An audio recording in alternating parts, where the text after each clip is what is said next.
chers téléspectateurs de 14 TV Gabon, bonsoir, soyez les bienvenus pour ce flash d'information du mercredi 11 mai 2022. Dans le magistère universel, le Saint-Père a poursuivi son cycle de catéchèse sur le thème de la vieillesse à partir de la figure biblique de Judith. Judith, qui perdit son époux très jeune et devint veuve, sans enfant, vécut une période de plénitude et de sérénité lorsqu'elle était âgée, dans une conscience d'avoir pleinement réalisé la mission que le Seigneur lui avait confiée. Le pape François a poursuivi sa catéchèse en disant « Si on perd un peu la vue, le regard intérieur devient plus pénétrant. On devient plus capable de voir les choses qui nous échappaient auparavant.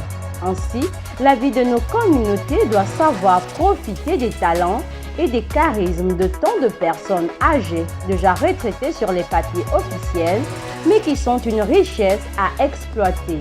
Les anciennes compétences de la vie doivent donc devenir un don. » Dans le magistère local, le samedi 28 mai 2022, dans le diocèse d'Omila, précisément à la paroisse Saint-Joseph de Tchubanga, s'organisera une journée santé paroissiale.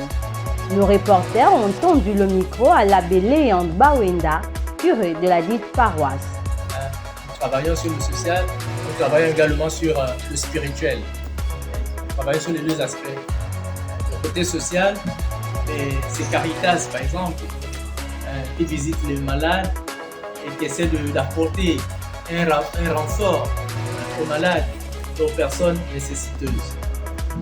Le côté spirituel, il y a des activités qui sont là et nous mettons l'accent sur l'adoration du Saint-Sacrement tous les jeudis et nous invitons les chrétiens à y participer. C'est le moment de la rencontre entre le Christ qui s'est fait pain vivant descendu du ciel et les chrétiens qui sont à Tchumamba. Il y a des temps de retraite qui sont proposés aux chrétiens pour nourrir leur être spirituel. Voilà, donc j'ai parlé de ces jumelages de deux aspects, le côté spirituel et le côté social. La paroisse. Le samedi 14 mai 2022, Monseigneur Jean-Patrick Ibaba se rendra en visite pastorale à la paroisse Saint-Marcel de Kango et à cette occasion, il présidera le sacrement de la confirmation aux néophytes des paroisses Saint-Michel de Kango et Saint-Joseph d'Eko. Le dimanche 15 mai, Monseigneur Jean-Patrick Ibaba se rendra à la paroisse Saint-Michel d'Ndjolé où il présidera le sacrement de la confirmation. Dans le diocèse septentrional, ou mieux dans le diocèse d'Oyem, Monseigneur Jean-Vincent Ondoyen a, au cours de sa visite pastorale dans les différentes paroisses, administré le sacrement de la confirmation et en date du dimanche 8 mai 2022, quatrième dimanche de Pâques, dimanche du Bon Pasteur, à la paroisse Saint-Jean-Baptiste de Medounou. Il a rendu adulte dans la foi 4 néophytes. Saint du jour, martyr dès l'origine, Saint Antime se cache dans une villa à la Via Salaria à Rome pour avoir converti un prêtre du dieu païen Sylvain et avoir détruit une effigie de cette divinité. Une fois découvert, il est arrêté, martyrisé et enterré dans l'oratoire où il avait l'habitude d'aller prier.